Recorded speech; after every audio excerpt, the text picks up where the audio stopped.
E aí, pessoal, vamos falar mais um pouquinho a respeito das convenções partidárias. Então, no que tange aos locais, o local onde é feita a convenção partidária, nada obsta o uso gratuito de prédios públicos, devendo os partidos políticos responsabilizar-se apenas por danos causados à realização do evento. Então, nada obsta que você use, por exemplo, um estádio ou algum salão ali utilizado pela própria prefeitura, pelo próprio governo, para você fazer as suas convenções partidárias. Mas o que acontece é que o partido político deve se responsabilizar caso alguma coisa quebre, alguma coisa seja suja, etc. Então funciona como se fosse basicamente um aluguel simples. E o TSE ele vem relativizando alguns formalismos exagerados no momento das convenções, indicando que é possível o deferimento do DRAP se não for evidenciado nenhum indício de grave irregularidade no momento ali da convenção, ou de fraude no caso concreto, assim como optando por convalidar o registro de coligação em eventual ocorrência de fraude na convenção de um ou mais partidos integrantes da coligação. Ou seja, se você teve uma fraude numa coligação, num partido diferente do seu, não faria sentido você ser prejudicado, ou seja, os seus integrantes da sua chapa serem prejudicados. Então, o que acontece? Impõe-se apenas a exclusão dos partidos cuja convenção tenha sido considerada inválida.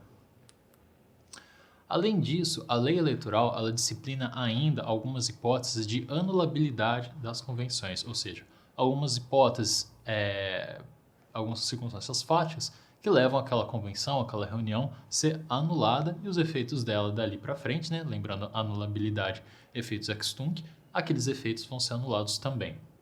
Se a convenção partidária de nível inferior, por exemplo, se você tem uma convenção partidária de presidente, qual que é de nível inferior? Os governadores. Qual que é de nível inferior a essa? A dos municípios, de prefeitos e vereadores.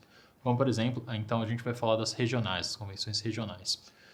Se no caso dela se opuser na liberação sobre as coligações, as diretrizes legitimamente estabelecidas pelo órgão de direção nacional, nos termos do respectivo estatuto, poderá anular a deliberação e os atos dela decorrentes. Então, vamos pensar assim. Se no âmbito nacional o partido A se coliga com o partido B, mas no âmbito regional o partido A é inimigo do partido B, vale aquilo que foi decidido nacionalmente, ou seja, deve prevalecer aquela convenção de nível superior. Trata-se aí, então, de uma manifestação do poder hierárquico do órgão deliberativo nacional sobre as coligações, sobre as convenções, né, de nível inferior, no caso, no que tange às diretrizes. Então, os partidos, o órgão deliberativo nacional do partido, acaba tendo aí uma proeminência. Por quê? Seria muito, vamos colocar assim, ideologicamente problemático se o partido nacionalmente se coligasse com os partidos que têm o mesmo alinhamento com ele e aí no nível regional fizesse uma coligação diferente dessa, uma coligação que atendesse a outros interesses. Então, nesse caso, vai valer aquilo que é decidido no plano nacional. Ocorrendo, então, a anulação das deliberações dos atos decorrentes da convenção partidária na condição acima estabelecida, deverão ser comunicadas à Justiça Eleitoral no prazo de 30 dias após a data limite para o registro dos candidatos. Então, tem um prazo aí que a gente tem para falar a respeito dessas possíveis anulabilidades. Se a gente pensar em ocorrência de fraude, algum tipo de abuso que ocorre ali no meio das convenções, algo que não estava regulado no estatuto dos partidos, alguma coisa que fuja muito da regra constitucional, que fuja muito, a gente pode pensar até nos direitos fundamentais, isso seria sim uma hipótese de anulação daquelas convenções partidárias e aí, né, decorrendo todos os efeitos disso, toda a lista do DRAP, do RCC vai ter que ser anulado também, porque houve ali um abuso, houve ali uma irregularidade insanável. E aí, a lei eleitoral prevê que se da anulação decorrer a necessidade da escolha de novos candidatos, ou seja, que se essa anulação daquela convenção teve uma escolha de candidatos, ela foi anulada, gerando aí a necessidade de escolher outros candidatos, o pedido de registro deve ser apresentado à Justiça Eleitoral nos 10 dias seguintes à deliberação, observado aí o que dispõe o artigo 13 da Lei 9.504. Então vamos ler para a gente fixar bem. É facultado ao partido ou coligação substituir o candidato que for considerado inelegível, renunciar ou falecer após o termo final do prazo do registro ou, ainda, se tiver seu registro indeferido ou cancelado.